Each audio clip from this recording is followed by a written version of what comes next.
हमारे चैनल पे नए हैं तो अध्ययन समाचार को सब्सक्राइब करिए और रहिए अपने आसपास की खबरों से हमेशा अपडेट।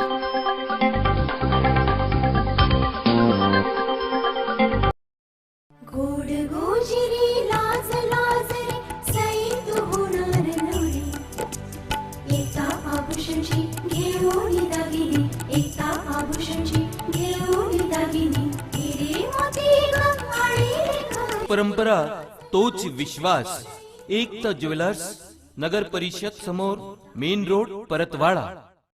परतवाडा येथील सदर बाजार स्थित 60 वर्षीय महिला कोरोना संक्रमित निघाल्यानंतर या महिलेच्या संपर्कातील अनेक लोकांना संस्थात्मक विलगीकरण करण्यात आले होते। या महिलेला व त्यांच्या नातेवाईकांना रुग्णवाहिकेने नागपूर येथे घेऊन जाणाऱ्या राहुल सातपुते व त्याच्या मित्रालाही संस्थात्मक विलगीकरण करून ठेवण्यात आले होते। 14 दिवस संस्थात्मक विलगीकरण केल्यानंतर त्यांचे थ्रोट स्लॅब घेतले असता निगेटिव्ह अहवाल प्राप्त झाले होते, त्यामुळे त्यांना दिलासा मिळाला।